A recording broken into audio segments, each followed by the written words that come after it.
Parranda egiteaz gain turismoa egiteko tartea aurkitzen duenik ere bada Gasteizko jaixetan. Hala da, ez da mirari?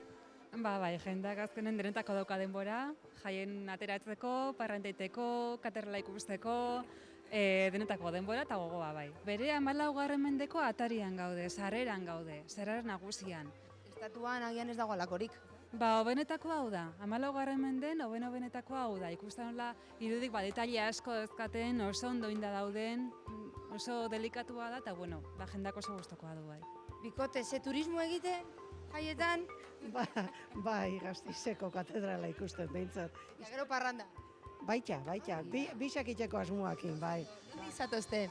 Bergaratek, bai. Eta gaurko plana orduan, pixka bat, Ikusi eta gero kalean zehar, dagona disfrutatu eta gorputzak aguantatzen daben guztia behintzat, bai. eta ze irutu zaizue katedrala hau?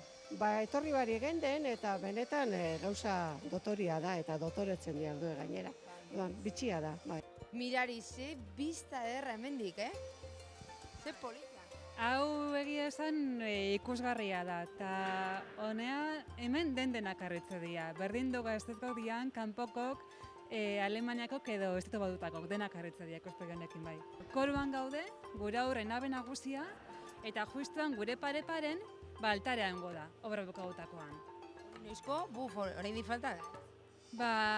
Ikusi beharko da, baino 3-4 urte edo gutxi gora bera, Hor aurren ikuste dian langileoik, altarean lurra izango dan harrizko ganga bat egiten nahi dira, ganga edo bobeda bat.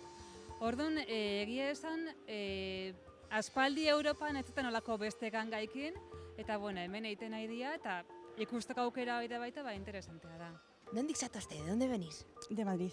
De Madrid. De Madrid. Eta nolatan, festetara etorri zara eta aprobetxatu dezue turismo egiteko? Efectivamente, más turismo que fiesta. Ze irutu zaizue, gustatu zaizue, os ha gustado la catedral? Sí, sí, es una pasada, está genial. Gure Gasteiz maitia, Bai, hemen dako gainea Gasteizko bakalik zaharrena daude hemen, eta ikustea nola bere itxura gotikoik, kalen forma, gure aurren baita ere San Vicente, San Miguel, dena oso politxak izan. Ikusten da nola sortu zen iria, suposatzen dut. Bai, hemengo 3 kale hauek, justu gure aurreko 3 hauek, Gasteizko kaleik zaharrenak dira. 11. menden harresi bat ere zuten hau babesteko, eta harresi barruan 3 kale hauek besteik ez. Eta gero harrestik kanpo 13. menden azten da. Hemendik ikusiko ditugu parrandero hutsak, Gasteizko jaixetan. Bai, 11etan hilo eta handik jendea, ia farola eutxita batzuk, baina hor ibiltze dira.